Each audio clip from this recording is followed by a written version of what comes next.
একটা প্রশ্ন বারংবার মনের মধ্যে উকি দিচ্ছে। এত দিনের চেনা আমিটা এই মানুষটার সংস্পর্শে এসে কিভাবে এতটা অচেনা হয়ে গেলাম? তারপর উদাসীনতাকে আঁকড়ে ধরে বিড়বিড় করে বলল, অচেনা আমি, ব্যাকুল আমি, খামখেয়ালি আমি, বিষণ্ণ আমি, উদাসীন আমি। আমার এই অনুভূতিগুলোকে কি কোনোভাবে ভালোবাসা বলে আখ্যায়িত করা যায়? কিন্তু তুমি তো বলেছিলে ভালোবাসা অনেক কঠিন। আমাকে তো কাঠিন্য সহ্য করতে হলো না, কোনো কাঠখড় পোড়াতে হলো না। তবে আমি এত সহজে ভালোবেসে ফেললাম কেন?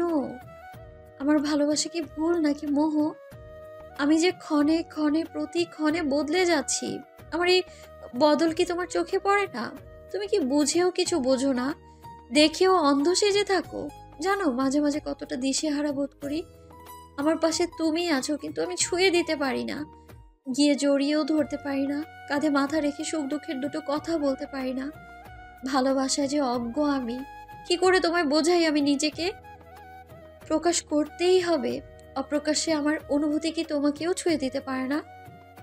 এই অনুভূতিগুলো অনেকদিন যাবৎ মনে বিঁধে রয়েছে।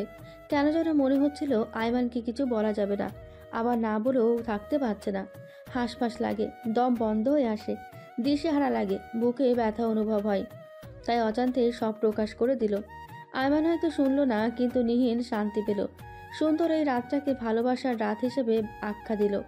সারা রাত ঝড় বৃষ্টির পর সকালে প্রকৃতি ভীষণ শান্ত নিস্তব্ধ। আজ নিহিনের আগেই আয়মান উঠে পড়েছে। নিহিনকে অনেকবার ডাকাডাকি করার পরও সাড়া দিল না। আয়মান গিয়ে কাঁধে হাত রাখল, বলল, এই উঠো, বাইরে যাবে।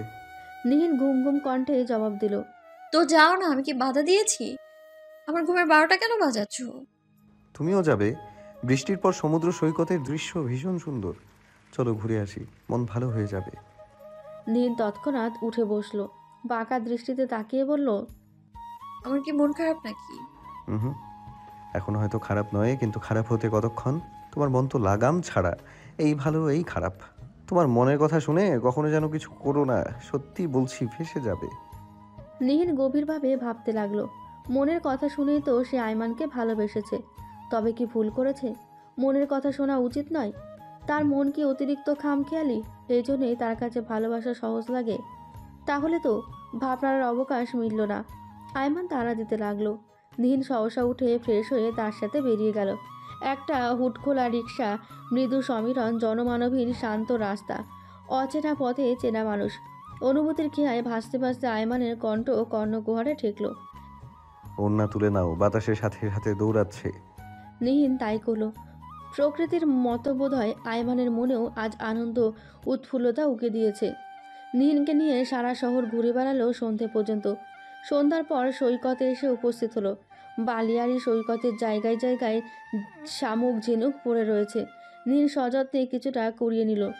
এই মৌসুমে সমুদ্র সৈকত প্রাণ চাঞ্চল্য। সন্ধ্যার পর চেহারা বদলে মায়াবী ও রূপময়ী রূপ ধারণ করে। দুজনে একটা খোলা জায়গায় বসে পড়ে। আয়মান বলে, সুন্দর না? নিহিন পাল্টা প্রশ্ন করে, কি? হুম, এই মুহূর্ত, প্রকৃতি। নিহিন মিষ্টি করে হেসে বলল, হ্যাঁ, ভীষণ সুন্দর। আয়মান নিহিনের গাল টিপে দিয়ে বলল, তোমার মতোই সুন্দর। নিহিনের বাঁধভাঙা উচ্ছ্বাসে প্রকৃতিও হেসে ওঠে। কিছুক্ষণ নীরবতার পর আয়মান জিজ্ঞেস করে, কি যেন বলেছিলে তোমার বান্ধবীদের? আমি তোমার প্রেমে পড়লাম না, এরকম কিছু? লজ্জায় নিহিন দাঁত দিয়ে জিভ কাটল। বিষয়টা উড়িয়ে দেওয়ার ভঙ্গিতেই বলল, আরে, ওদের কথা ধরে রেখেছো কেন? ওদের কথাবার্তার কোনো দাড়িকমা আছে আজাইরা? এমনি এমনি বলবে? বললাম তো, ওদের কথাবার্তার কোনো দাড়িকমা নেই। কি থেকে কি বলে নিজেরাও জানে না। সব কটা পাগল। তুমি একদম অত কিছু মাথায় রাখবে না, ভুলে যাও সব বলছি। আয়মান ডানে বামে মাথা নেড়ে বলল, না, এত সহজে ভুলবো না। একটু ব্যাখ্যা করো তো, কেন আমি তোমার প্রেমে পড়লাম না? নিহিন দাঁতে দাঁত চেপে উত্তর দিল, তুমিও একটা নির্লজ্জ, আর ওরাও। আচ্ছা, আয়মানের তীক্ষ্ণ দৃষ্টি সহ্য হলো না নিহিনের। সে চোখ মুখ অন্যদিকে ফিরিয়ে নিল। আয়মান মৃদুস্বরে ধীর কণ্ঠে বলল, কেন প্রেমে পড়লাম না? কেন কেন? কারণ কি? কি হতে পারে? আমি বুঝতে পারছি না। মিহিন, তুমি কি কিছু বুঝতে পারছো? নিহিন রাশভারী দৃষ্টিতে তাকালো না, সে কারণ জানে না, তাই চুপ করে রইল। প্রেমে পড়ার অনুভূতিটা অভিনব, কিছুটা আনন্দের, কিছুটা বিচিত্রের, আর কিছুটা প্রশ্রয়ের। এই অনুভূতিটা সহসা মানব মন উপলব্ধি করতে না পারলেও প্রকৃতি ঠিকই পারে। আর সেই কারণের মূলভাবটুকু হচ্ছে প্রেম আসে চুপিসারে, অতঃপর প্রেমটাকে আনমনে। আয়মান আর নিহিন সরাসরি বাড়ি ফিরল না। 7টা নাগাদ বন্ধুদের সাথে দেখা হয়ে গেল হঠাৎই। সকলে মিলে গল্প করলো অনেকক্ষণ যাবৎ। ওদের কথাবার্তার মধ্যে নিহিনের কিছুই করার ছিল না। প্রাথমিক আলাপচারিতা শেষে তাই মুখ গোমড়া করে বসেছিল। নিজে খানিকটা বিরক্ত বোধ করলেও আয়মানকে বিরক্ত করেনি বাড়ি ফিরে যাওয়ার জন্য। সচরাচর কাজ আর নিজের দায়িত্বের কারণে আগেরকার মতো ইদানিং আড্ডা জমে না। সবারই নিজস্ব ব্যস্ততা, কারো সংসারের, কারো অফিসের কাজের, আর কারো পরিবারের। তাই আচমকা দেখা হলে সকলে মন থেকে চেষ্টা করে সময় দিতে। কিন্তু আয়মান নিহিনের কথাও ভাবছিল। মেয়েটার গালে হাত দিয়ে অলস ভঙ্গিতে বসে আকাশের পানে চেয়ে থাকাটা নিশ্চিত করলো। সে কিঞ্চিত বিরক্ত। আয়মানের দৃষ্টি অনুসরণ করে নিহিনও তার দিকে তাকালো। মৃদুস্বরে বলল, তুমি থাকো, আমি গাড়িতে গিয়ে বসি। আয়মান সম্মতি জানাতেই নিহিন সকলের কাছ থেকে বিদায় নিয়ে গাড়িতে উঠে বসলো। ব্যাগ থেকে ফোন বের করতেই নিস্তব্ধতা ভেঙে বেজে উঠল। নীলা ফোন করেছে। নীল ফোন রিসিভ করে জিজ্ঞেস করলো, কেমন আছিস? আরে ভালো থাকবো না মানে কি, জবর আছে। জানিস কি হয়েছে? কি, কোনো আকাম করেছিস? দোস্ত, তোদের কেন মনে হয় আমি সবসময় অকামি করি? করুণ শোনালো নীলার কণ্ঠস্বর। নিহিন নির্বিকারভাবে বলল, কারণ তুই এটাতেই ওস্তাদ। কিন্তু এইবার একটা কাজের কাজ করেছি। কি সেটা? নিজের বিয়ের খাটকালি করলাম। নীল এবার নড়ে চড়ে বসলো। নীলার কথাটা বোঝার চেষ্টা করলো। দ্বিধা নিয়ে জিজ্ঞেস করলো, মানে? আরে ফাদের সাথে রোমিও জুলিয়েটের একটা ব্যাপার হয়ে গেছে, বুঝলি? আজকে ওর বাসায় গিয়েছিলাম, ওর মা বাবার সাথে পরিচয় হলাম। আন্টি আমাকে জিজ্ঞেস করলেন সম্পর্কটা নিয়ে আমার কি চিন্তা ভাবনা। আমি তো ডিরেক্ট বলে দিয়েছি আমি বিয়ে করতে চাই। শেষ কথায় নীলার কণ্ঠস্বরে খানিক লজ্জার আভাস পাওয়া গেল। নিহিন হাসি চেপে বলল, তোর সাহস আছে? বাই দ্য ওয়ে, কিভাবে কি হলো? ভাইয়া কি প্রপোজ করেছে? না, তবে বিয়েতে রাজি হয়েছে। বেটাকে একবার বিয়ে করে নি, তারপর দেখিস কিভাবে নাকে দড়ি দিয়ে ঘোরায়। আমাকে বজ্জাত বলে জানিস? ভুল কিছু বলেছি কি? তাহলে আমরা খুব শীঘ্রই একটা বিয়ে খেতে চলেছি, তাই তো? হুম, দেখিস তোদের পরে বিয়ে করে তোদের আগে বাচ্চা কাচ্চা পয়দা করে ফেলেছি। নীল হো হো করে হেসে উঠল। হাসির দমক কাটলে স্বাভাবিক হয়ে বলল, আমার বিশ্বাস তুই তাই করবি। যে মেয়ে লজ্জা শরমের মাথা খেয়ে শাশুড়িকে সোজা বিয়ের কথা বলতে পারে, তার কাছে তো কোনো কিছুই অসম্ভব নয়। কিন্তু তুই তো পারলি। আমি কি করব বলতো? এই যে একজন মানুষের চোখের সামনে থেকেও তাকে কিচ্ছু বলতে পারছি না, এটার কি হবে বলতে পারিস? আমার থেকে যদি সাজেশন চাস তাহলে আমি বলবো, বলে দে। তারপর কি হবে না হবে পরের ব্যাপার। কিন্তু বলে তো দেখ, এভাবে গুমড়ি গুমড়ি মরার কোনো মানেই হয় না। বলে দিব? নীলের কণ্ঠে রাজ্যের সংকোচ। অবশ্যই হ্যাঁ। জানিস তুই তোর মধ্যে কতটা পরিবর্তন এসেছে? তুই নিজে একবার নিজেকে নিয়ে ভাবতে বসিস তো। এখন তোর চেহারা, তোর ঘরোয়া ঘরোয়া একটা ভাব চলে এসেছে। এখন তোর চেহারাতেই ঘরোয়া ঘরোয়া একটা ভাব চলে এসেছে। আগে ছিল সবসময় উল্টোপাল্টা আকাম করছিস আমার মতন। এখন আমি কিছু একটা করতে গেলেই তোকে পাই না। কি যে কষ্ট ভাই, আমার সব আকামের সঙ্গীত ছিলি তুই। সেই তুই কি না একজনের জন্য বদলে গেলি? বদলটা ঠিক আছে, তবে তাকে বুঝতে হবে, তাকে অনুভব করতে হবে। এক মনে কথাগুলো বলে থামলো নীলা। দুজনের মধ্যে আরও কিছুক্ষণ কথা হলো। এর পরপরই আয়মান চলে আসায় নিহিন ফোন রেখে দিল। আয়মান গাড়ি স্টার্ট দিয়ে নিহিনকে জিজ্ঞেস করলো, বোর হচ্ছিলে তাই না? না না, সমস্যা নেই। এত কি গল্প করলে?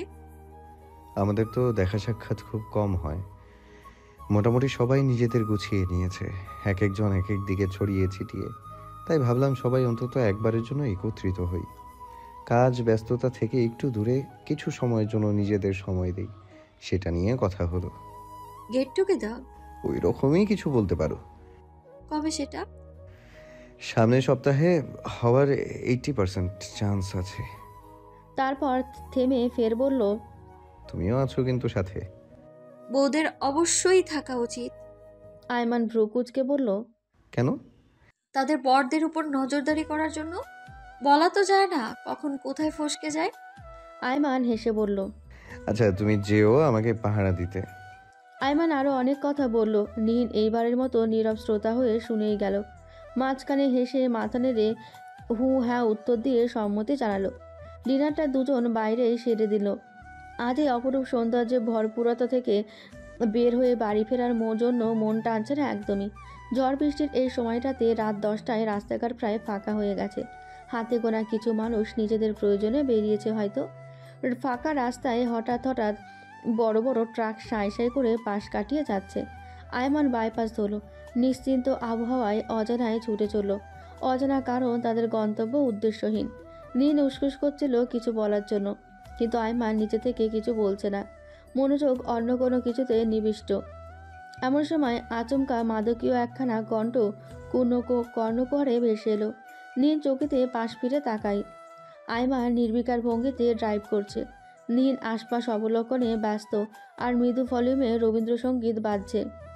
ভালোবাসি ভালোবাসি এই সুরে, কাছে দূরে, জলে স্থলে বাজাই বাসি, ভালোবাসি। আচমকা এই সময়ে এই গানটা বেজে ওঠায় নীলের অদ্ভুত লাগলো, কিন্তু পরক্ষণেই প্রশ্ন জাগলো, আয়মান এই গানটা কেন বাজালো? কোনো কারণ ছাড়াই? অকারণ? নীল গালে হাত ঠেকিয়ে ভাবতে লাগলো। আয়মান আর চোখে সেই দিকে চেয়ে ওষ্ঠদয়ে মৃদু হাসি ফুটিয়ে তুলল। আজকের এই দিন, সময়, প্রকৃতির আনুগত্যতা যদি একান্তই তার নিজের হতো, তবে সে নিঃসন্দেহে তা নিহিনকে উৎসর্গ করত। গানের পরিসমাপ্তিতে নিহিন আয়মানকে জিজ্ঞেস করল, রবীন্দ্রসঙ্গীত শোনো? পছন্দ বুঝি?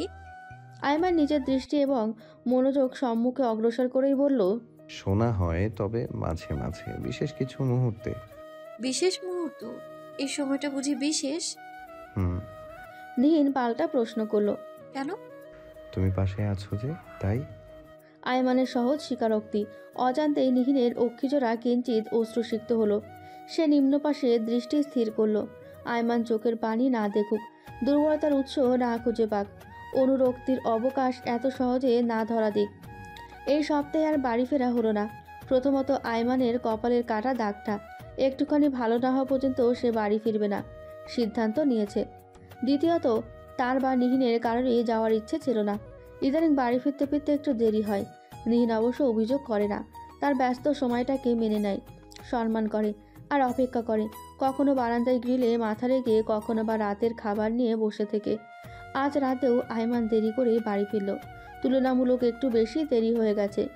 নিহিন অপেক্ষা করতে করতে টেবিলে মাথা রেখেই ঘুমিয়ে পড়েছে। আয়মান ফিরে এসে নিহিনকে ডাকলো, কিন্তু সে সারা শব্দ করল না। তাই আয়মান তাকে কোলে তুলে নিয়ে ঘরে গিয়ে শুয়ে দিল। তারপর নিজে বিছানা থেকে নামতেই নিহিনের মৃদু কণ্ঠ ভেসে এলো। ঘুম ঘুম কণ্ঠে ঘুমের মধ্যেই বলল, আমার এত কাছে এসো না প্লিজ। কণ্ঠে কিছু একটা তীব্র আকুলতা, বোঝা যায় না সহজে। আয়মান পাল্টা প্রশ্ন করল। কেন? নিহিন হয়তো ভেবেছিল সে সুখ স্বপ্নের ঘোরে, তাই নির্দ্বিধায় বলে দিল, কেমন যেন একটা লাগে, কি অদ্ভুত, বলতে পারবো না, গায়ে কাটা দেয়। হুটহাট কাছে আসো যখন, তখন তোমার উষ্ণ নিঃশ্বাস অন্যরকম শিহরণ জাগায়। কেমন তা আমি জানি না। আমি বোধহয় তোমাকে ভালোবেসেই ফেললাম, কিন্তু বলতে পারছি না, নিজেই যে সংশয়ে আছি। তুমি বলেছিলে ভালোবাসা নাকি খুব সহজে হয় না, তবে আমার কেন হলো? আমারটা কি তবে মন্দবাসা বলো? শেষে আয়মানের দিকে একটা বিতর্কিত প্রশ্ন ছুড়ে দিল নিহিন। আয়মান উঠে দাঁড়ালো, তপ্ত শ্বাস ফেলে সামনের দিকে এগিয়ে গেল। মন বলছে, আয়মান আর চেপে রাখিস না মনের কথা, এইবার বলে ফেল, সময় এসেছে। ভালোবাসা বড্ড দ্বিধার। মুখে না বলে যতই গানে গানে কাজে কর্মে প্রকাশ করার চেষ্টা করিস না কেন, ব্যর্থ হয়ে যাবি। মুখে বলতে হবে। ওকে গিয়ে ডেকে তোল, তারপর শক্ত করে জড়িয়ে ধরে বল, আকাশের চাঁদ যেমন রাত ছাড়া অসহায়, আমিও তেমনি তোমাকে ছাড়া অসহায়, ভালোবাসি। আমার এই সাদামাটা জীবনটাকে রঙের উচ্ছ্বাসে উদ্ভাসিত করার জন্য ভালোবাসি, নিজের ভালো থাকার জন্য ভালোবাসি, ছেড়ে থাকতে পারবো না বলে ভালোবাসি। নীলের মায়াবী মুখটায় তাকিয়ে আর তাকে জাগিয়ে তোলার সাহস হলো না। মনের কথা মনেই রয়ে গেল। আজকের মতো থাক। কোনো বিশেষ সময়ে নিহিনকে ভালোবাসি বলে বেশ চমকে দেওয়া যাবে। ভালোবাসা পৃথিবীর সকল যুক্তি গুড়িয়ে দেওয়ার ক্ষমতা রাখে। পাষাণ অনুভূতির মানুষকেও দৃঢ়তার সাথে বদলে দিতে পারে। ওপাশ থেকেও যেহেতু ইতিবাচক নির্দেশনা পাওয়া গেছে, তবে তাদের আগামী পথ নিঃসন্দেহে মসৃণ অবন্ধুর হবে। গেট টুগেদারের অ্যারেঞ্জমেন্ট আজকের দিন নিহিন ঘুমিয়ে পড়ার কারণে আয়মান জানাতে পারেনি, তাই সকাল সকাল জানিয়ে দিল তারা বের হবে বিকেল 4টে নাগাদ। অনুষ্ঠান শুরু সন্ধ্যার পরপর। অনেক অচেনা মানুষ, এত মানুষের মধ্যে কি করবে সে? পরক্ষণে মনে পড়ল অন্না থাকবে তো, যেহেতু অর্পণও আয়মানের বন্ধু সেই হিসেবে তারাও ইনভাইটেড। আয়মানকে জিজ্ঞেস করে বিষয়টা নিয়ে নিশ্চিন্ত হলো নিহিন। আয়মানের পছন্দ করা সেই কালো জামদানিটা পরল। পরার ইচ্ছে ছিল অনেক আগেই, কিন্তু সুযোগ ছিল না। আজ সুযোগ আসতেই হাতের মুঠোয় বন্দি করে ফেলল। আয়মান আগে ভাগে রেডি হয়ে অপেক্ষা করছিল। আধ ঘন্টার মাথায় নিহিন নিজেকে তৈরি করে আয়মানের পেছনে এসে দাঁড়ালো। মৃদুস্বরে বলল, চলো। আয়মান এক মুহূর্তের জন্য পেছনে ফিরতেই তার দৃষ্টি আটকে গেল একজোড়া চোখে। ওষ্ঠকোণে সুরের মতো বেজে ওঠা হাসিতে নির্বিশেষ দৃষ্টি, তার প্রাণখোলা হাসিটুকু হৃদয়ে গেঁথে নিল সে। ভীষণ হালকা সাজগোজ, শাড়ির সাথে ম্যাচিং করে হালকা কিছু গয়নাগাটি, খোলা চুলগুলো পিঠ এলিয়ে পড়ে রয়েছে। আয়মান শাড়িটা চিনতে পারল। আপন মনে হেসে বলল, অবশেষে জিনিসটা তার আসল মালিককে খুঁজে পেল। তবে নিহিনকে উদ্দেশ্য করে সামান্য প্রশংসা বাক্য ছুড়ে দিল, যা তার কাছে অকল্পনীয় ছিল। অমাবস্যার পরে পূর্ণিমা রাতের সৌন্দর্য যেমন চোখে ধরে, মনে গেঁথে যায়, মুগ্ধতা নিয়ে তাকিয়ে থাকতে ইচ্ছে হয়, বাড়াবাড়ি রকমের সৌন্দর্য বোধ হয়, হৃদয়ের সর্বগ্রাসী ভালোবাসা জাগ্রত হয়, তোমায় ঠিক সেই পূর্ণিমা রাতের মতোই লাগছে। নীল লাজুক এসে মাথা নুইয়ে ফেলল। প্রশমিত হাসি বজায় রেখে বলল, তোমাকেও। আয়মান 2 কদম এগিয়ে এসে বলল, তাকালেই তো না, না তাকিয়ে কমপ্লিমেন্ট দিয়ে দিলে, এটা কি উচিত হলো? আলাদা করে তাকাতে হবে না। আয়মান নিহিনের সম্মুখে দাঁড়িয়ে আলতো হাতে তার চিবুক ছুঁয়ে অনুরাগের সহিত বলল, দেখি তাকাও। নিহিন বুকের মধ্যে ধুকপুক করছে। মনে হচ্ছে হৃৎপিণ্ডটা খুলে বোধহয় হাতে চলে আসবে। চোখের পাতা মৃদু কাঁপছিল। নিহিন এক হাতে আয়মানের বাহু আঁকড়ে ধরে বলল, পারবো না। শুনবো না কোনো বারণ, তাকাতে বলেছি, তাকাও। আয়মানের একঘেয়ে কণ্ঠে নিহিন বুঝতে পারল না তাকালে আজ এই বন্ধন থেকে তার রক্ষা নেই। সে একবার চোখ তুলে তাকিয়ে চোখ নামিয়ে নিল। আয়মান ফের প্রশ্ন করল। কি হলো? নিহিন গা ছাড়া কণ্ঠে বলল, এমন কেন করছো? তুমি তাকাচ্ছ না কেন? নিশ্চিত খুন হয়ে যাব। আয়মান বোধহয় আজ সিদ্ধান্ত নিয়েই ফেলেছে নিহিনকে পাগল করে দেওয়ার। সে হাওয়ায় ওরা চুলগুলো কানের পাশে গুজে দিতে দিতে বলল, তবে খুন হয়ে যাও না, মানা করেছে কে? এই অসহ্যকর অনুভূতি থেকে মুক্তি পাওয়ার কোনো উপায় নেই। আয়মান যত যাই বলুক, নীল মুখে কুরু পেরে রইল। এমন সময় আয়মানের ফোন বেজে ওঠায় ছাড়া পেল সে। আয়মান সরে যেতেই নিহিন বেশ জোরে একটা নিঃশ্বাস ফেলল। আর একটু হলেই দম বন্ধ হয়ে মারা পড়তো। কি অভদ্র মানুষ! এমন অদ্ভুত কাণ্ড কারখানা কী জন্য করে কে জানে। গাড়িতে তাদের আর তেমন কোনো কথা হলো না। নিহিনই চুপচাপ দম খিচড়ে বসে রইল। ওখানে পৌঁছাতেই অন্যার সাথে আলাদা হয়ে গেল। আয়মানের দৃষ্টিসীমার অবস্থান করা এই মুহূর্তে তার পক্ষে সম্ভব নয়। অদ্ভুত রহস্যময় মানুষটা মেরে সকল উপায় জানে না। এখানে এসে আয়মানের সকল বন্ধু বান্ধবের সাথে পরিচয় হলো। তবে সে আর অন্না বেশিক্ষণ তাদের মধ্যে থাকলো না। দুজনে আলাদা জায়গা খুঁজে সেখানে গিয়ে বসলো। কিছুক্ষণ বাদে অন্না বলল, তোর ভাই ফোন করেছে, আমি একটু আসি। হ্যাঁ। নীল মাথা নাড়িয়ে সায় দিল। তারপর মাথা ঘুরিয়ে এপাশ ওপাশ আয়মানকে খুঁজতে লাগলো। তখনই পেছন থেকে মাথায় টোকা পড়ল। গম্ভীর স্বরে কেউ জিজ্ঞেস করলো, হন্যে হয়ে কাকে খুঁজছো? নীল পেছনে ফিরে তাকিয়ে দেখলো আয়মান। তাই সে বলল, তোমাকেই খুঁজছিলাম। একা একা কি করছো? ওইদিকে এসো। নীল আয়মানের পাশাপাশি হাঁটতে লাগলো। এমন সময় তার ফোন বেজে ওঠায় থেমে গেল। আয়মানকে উদ্দেশ্য করে বলল, ভাবি ফোন করেছে, তুমি যাও, আমি 2 মিনিটেই আসছি। আয়মান সামনে এগিয়ে গেল। দেখা হলো কলেজ লাইফের এক ফ্রেন্ডের সাথে। নাম শিলা বা মিলা টাইপের কিছু একটা, সঠিক মনে নেই। আয়মানের সাথে দেখা হতে ভালো মন্দ খবরাখবর জিজ্ঞেস করলো। তারপর তাকে উদ্দেশ্য করে বলল, তোমার বিয়ের কাহিনী শুনলাম, সো স্যাড। এভাবে তোমার উপর সবটা চাপিয়ে দেওয়া হয়েছে ভেবেই খারাপ লাগলো। তোমার বউকেও দেখলাম। আচ্ছা, সে রাজি হলো কেন? নিজের মিনিমাম নিজের মিনিমাম মান সম্মানের বোধ থাকলে কেউ এমনভাবে বিয়েতে রাজি হয়? কি মেয়ে রে বাবা! আয়মান সবটা শুনলো, শুনে কেমন একটা তেসরা হাসি দিল। অথচ নিহিনের কথা বলা শেষ আরও বেশি কিছুক্ষণ আগেই। সে তাদের থেকে কিছুটা দূরত্বে দাঁড়ালেও সবটা তার কর্ণ করে ঠেকলো। ওই মেয়েটার কথায় কিচ্ছু যায় আসে না, কিন্তু আয়মান যে ওইভাবে হাসলো, এটা কি নিহিনকে তাচ্ছিল্য করা? জানে না সে। তবে এই দিনের আগে আয়মানের অমায়িক হাসির নিকট আজকের হাসিটাই কেমন নিষ্ঠুরতার আভাস পাওয়া গেল। এটা যে নিহিনের বুকের ভেতরটা এফোর ওফোর করে হৃৎপিণ্ডটা ফালাফালা করে দিল, তা সে বোঝাবে কাকে? আয়মান নিহিনকে আশেপাশে খুঁজল, কিন্তু কোথাও তার দেখা মিলল না। অর্ণাকে জিজ্ঞেস করলো নিহিনকে এসে দেখেছে কিনা। অর্ণা জানালো খানিকক্ষণ আগ পর্যন্ত নিহিন তার সাথেই ছিল, তারপর সে একটা কাজে এসেছিল আর নিহিনের খোঁজ জানে না। খানিকটা চিন্তিত বোধ করলো, নিহিনকে ফোন করলো। পরপর দুবার শুধু রিং বেজে গেল, রিসিভ হলো না। আয়মানের দৃষ্টি আশেপাশেও নিবদ্ধ। এই তো কিছুক্ষণ আগেও চোখের সামনে ছিল, হঠাৎ কোথায় উধাও হয়ে গেল। এভাবে টেনশনে রাখার কোনো মানে হয়? আয়মান নির্দিষ্ট গণ্ডি থেকে বের হয়ে একটু সামনে এগিয়ে গেল। নিহিন স্তত্র হাতে দরজা খুলে এলোমেলো পায়ে ভেতরে প্রবেশ করলো। হঠাৎ করে প্রচুর মাথা যন্ত্রণা হচ্ছে। ঘরে এসে মাথায় 2 হাত চেপে ধপাস করে বসে পড়ল। নজর পড়ল গায়ে শাড়িটার দিকে। সমস্ত রাগ গিয়ে পড়ল সেটার ওপর। দাঁত কিরমির করতে করতে শাড়িটা খুলে ছুঁড়ে ফেলে দিল। তারপর ঘরে পরার একটা জামা পরে বিছানায় গায়ে এলিয়ে দিল। রাগ, দুঃখ, অভিমানে অশ্রু যেন বাদ মানছে না। বালিশে মুখ গুজে অবিরত ফোপাচ্ছে। ফোনটা আবার বেজে উঠল। আয়মান পুনরায় ফোন করেছে। নিহিন উঠে বসে ফোন হাতে নিয়ে কল কেটে দিল। দ্রুত হাতে টাইপ করলো। আমি বাড়ি ফিরে এসেছি। নিহিন উঠে এসে বারান্দায় দাঁড়ালো। কোথা থেকে যেন মৃদু বুনো ফুলের ঘ্রাণ এসে ভেসে আসছে। চোখ মুছে কিছু একটা ভাবলো। এই ঘর, এই সংসার, এমনকি অদ্ভুতভাবে যার সাথে প্রণয় ঘটে, কোনোটাই তার হওয়ার কথা ছিল না, কিন্তু ভাগ্যের জোরে হয়ে গেছে। নিয়তি লিখন খণ্ডানো যায়? কেউ পেরেছে কখনো তা খণ্ডাতে? সে নিজের আত্মীয় স্বজনের কাছ থেকেও শুনেছে, এভাবে হুট করে বিয়ে করে ফেললি কেন? নিহিন প্রতিবারের মতোই নির্বিকার ছিল। এমন একটা ভাব করেছে যেন তাদের কথা শুনতেই পায়নি। যে কোনো উটকো পরিস্থিতিতে নির্লিপ্ততা তার সবচেয়ে বড় গুণ।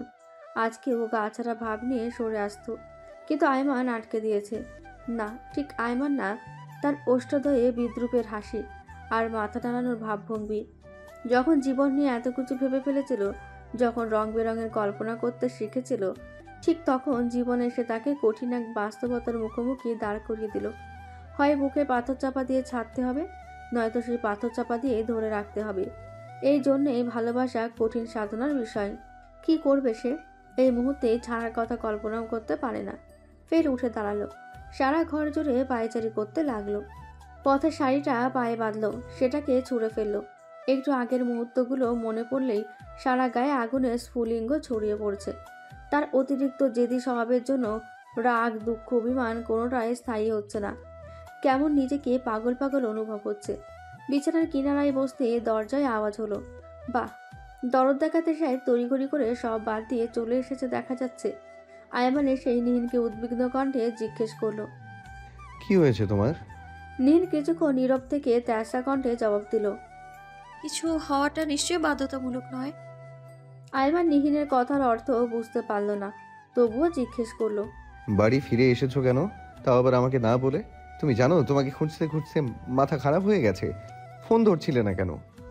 শেষের কথাগুলো বেশ রুক্ষভাবেই বলেছে সে। নিহিন অবশ্য আয়মানের মতো চেঁচামেচি করল না, শান্ত স্বরে মিথ্যা বলল, শরীর খারাপ লাগছিল তাই চলে এসেছি। তুমি কারোর সাথে কথা বলছিলে তাই বিরক্ত করতে ইচ্ছে করেনি আর। বিরক্ত করনি, কিন্তু টেনশন দিতেও ছাড়োনি। নিহিন আত্মসমর্পণের ভঙ্গিতে বলল। সরি। নিহিনের কথাবার্তা কেমন যেন। এত সোজাভাবে কোনো কিছু মেনে নিয়ে সরি বলার মেয়ে যে সে না, এটা আয়মান এতদিনে বেশ ভালোভাবেই বুঝতে পেরেছে। তার উপর ব্যবহারও খাপছাড়া। আয়মান আরেকটু স্পষ্ট দৃষ্টিতে নিহিনের দিকে তাকিয়ে কিছু বোঝার চেষ্টা করলো। পদ্মের মতো অক্ষিজোড়া টলমলে, রক্ত জবার ন্যায় আরক্ত মুখখানা, চুলগুলো অযত্নে কপালে লেপ্টে রয়েছে। আয়মান খুব বেশি সময় সেদিকে দৃষ্টি দিতে পারল না। ধীর স্থিরভাবে নিহিনের পাশে বসলো। ক্ষীণ কণ্ঠে জিজ্ঞেস করলো, কি হয়েছে বলবে না? বললাম তো শরীর খারাপ লাগছিল।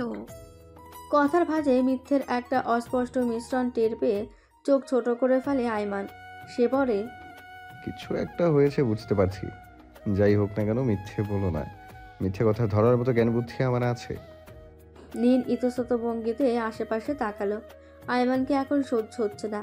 ধাক্কা দিয়ে ফেলে দিতে মন চাচ্ছে।